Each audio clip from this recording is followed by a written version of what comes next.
Bonjour. Nous recevons beaucoup de demandes pour des démonstrations sur le site internet de Décom en cette période compliquée, donc je vous propose cette petite vidéo pour essayer d'y voir plus clair et de faire avancer au mieux toutes vos demandes. Alors le site que je vous propose ici est évidemment un site de démonstration sur lequel on a fait un remplissage un peu spontané avec des images qui ne sont pas bien sûr celles de libraires et des sélections d'articles qui ne sont pas des sélections réelles. L'idée c'est de se faire une opinion sur ce que DDCOM peut vous proposer comme site. Donc je commence avec cette partie présentée à l'internaute, avec une bannière éventuellement personnalisable, un logo que vous pouvez ajouter, un petit logo en haut également, et une image de fond. Vous choisissez de même les couleurs de police et de fond de section ici sur le site. Ensuite, LibriSoft permet d'alimenter les coups de cœur et la sélection du libraire que vous trouvez ici. Ce sont des groupes de produits qui sont par défaut présents sur le site. Vous pouvez les compléter à votre convenance. Et il est possible d'ajouter d'autres groupes de produits si vous le souhaitez pour mettre d'autres produits en avant, en fonction de votre spécialité par exemple.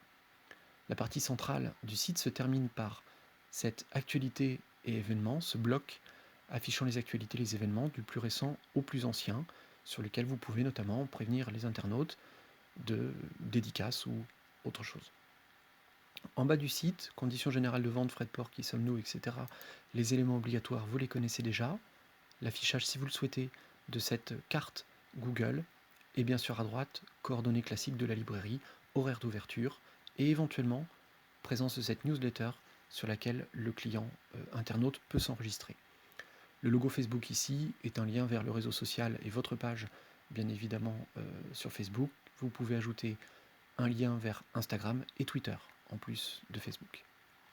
Sur la gauche du site, je remonte tout en haut, vous trouverez les rayons que vous avez choisi d'afficher sur votre site qui ne sont pas forcément en lien avec vos catégories de LibriSoft. Le découpage de ces rayons que vous trouvez ici peut être différent et en règle générale, les rayons sont alimentés par les thèmes CLIL aujourd'hui sur les sites de nos libraires. Donc l'idée est simple, vous créez vos rayons, vous créez vos sous-rayons et vous les alimentez à partir des thèmes CLIL que vous voulez faire figurer sur votre site. Un peu plus bas, la liste des nouveautés, même si évidemment elle est chamboulée par le confinement et les suspensions de parution de la part des éditeurs, les titres parus depuis moins d'une semaine, moins d'un mois, 3 mois, et les titres apparaître. La section partenaire, qui n'est pas obligatoire, vous permet de mettre des liens vers des sites tiers, notamment de personnes avec lesquelles vous travaillez. Je bascule maintenant vers l'administration du site, votre espace à vous de paramétrage. Nous voilà ici sur les paramètres généraux.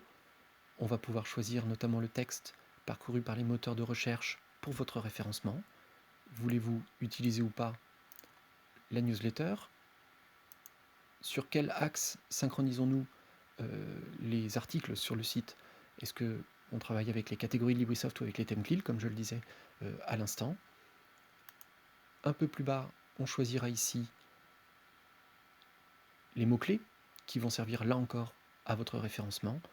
Et pour tout article qui est disponible chez le distributeur mais pas dans votre stock, le libellé expédié sous 4 à 10 jours est présent par défaut sur le site. C'est un libellé que vous pouvez modifier si vous souhaitez. La personnalisation graphique du site ici va nous permettre de voir apparaître la couleur de fond.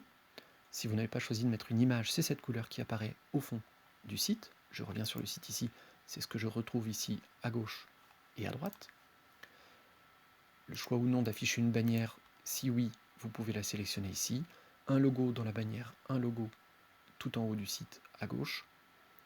Et comment est positionnée cette image de fond dont je parlais à l'instant. Est-ce qu'elle est fixe?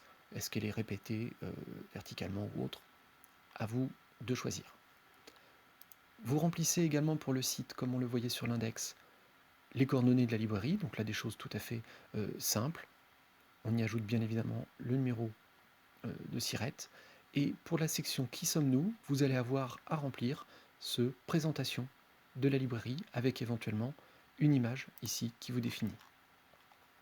Je continue à descendre. Par défaut, mode d'expédition et mode de paiement sont proposés avec un élément et un seul, que vous compléterez bien sûr. Dans les modes d'expédition, ce qui vous est proposé, c'est disponible en magasin. Dans les modes de paiement, ce qui vous est proposé, c'est paiement en magasin. Dans les modes d'expédition, vous pourrez rajouter la poste, le transporteur. Vous voyez que le livre numérique est également accessible. On pourra également ajouter un mondial relais dans les modes d'expédition. Dans les modes de paiement, même chose. Vous allez pouvoir ajouter des TPE virtuels et des PayPal ou Paybox si vous le souhaitez. Les textes des conditions générales de vente sont pré-remplis. Vous pouvez bien évidemment intervenir avec le bouton ici éditer pour chaque chapitre et faire monter ou descendre l'un ou l'autre des chapitres dans l'ordre. Tout ça consiste en gros sur l'ensemble de ces options ici à remplir le site, à créer le cadre de fonctionnement du site. On va voir maintenant dans cette deuxième partie à gauche comment remplir le site avec notamment les actualités, les événements. Donc là, je parlais tout à l'heure d'éventuellement proposer à l'internaute des présentations de dédicaces ou de présence sur des salons ou autres. Vous allez pouvoir créer vous-même vos éléments en mettant ici un texte, éventuellement une image. Peut-être ajouter également des articles. Si c'est pour présenter une dédicace, peut-être que la photo de l'auteur et le titre à dédicacer sont intéressants. Donc renseigner ces actualités, ces événements comme vous le souhaitez. Vous pourrez ensuite les masquer une fois que ces actualités et événements ont été réalisés. En cliquant sur publier ou dépublier, vous masquez ou affichez les actualités et événements. Si vous avez choisi d'activer la newsletter sur le site, vous retrouvez les adresses de vos clients dans des groupes, ici, et pour envoyer un message à un client, vous choisissez le groupe de clients touchés, l'objet du message, le cœur du message et vous envoyez le message par instantanément. Très pratique pour les libraires, pour présenter les auteurs, notamment des auteurs fétiches. Il est possible dans cette gestion des biographies d'ajouter des auteurs à votre site sur lesquels vous mettrez une photo, vous mettrez ici un lien vers la page de l'auteur, un lien vers le site de son éditeur ou autre, et ici vous présenterez votre auteur dans cette zone de texte. Ça se matérialise assez facilement sur le site. Quand vous cliquez sur un titre et que vous cliquez sur le nom de son auteur, la liste des titres de cet auteur apparaît. Et au-dessus, si vous avez, vous, créé une biographie pour cet auteur, elle apparaîtra avec la photo éventuellement de l'auteur si vous l'avez mise, le lien, comme c'est le cas ici, et le texte qui aura été renseigné. Les groupes de produits, juste en dessous, coup de cœur et sélection du libraire dont je parlais tout à l'heure, alimentés par LibriSoft, et tous ceux que vous allez vouloir rajouter à la main seront présents ici. Avec le bouton éditer, on va pouvoir ajouter ou enlever des articles à chacun de ces groupes. Dès que vous faites enregistrer, le site est rafraîchi, bien évidemment, et tous les ajouts ou retraits qui sont faits impactent directement le groupe pour l'internaute, même s'il est déjà connecté. Dans la gestion des rayons, vous allez pouvoir choisir de nommer vous-même vos grands rayons, ici littérature générale, poche, sciences humaines, et ainsi de suite. Et dans ces rayons, vous allez pouvoir créer les subdivisions que sont ces sous-rayons littérature, histoire, etc., dans lesquels vous indiquerez les catégories ou les thèmes CLIL, selon ce que vous avez choisi pour faire le lien entre LibriSoft et le site.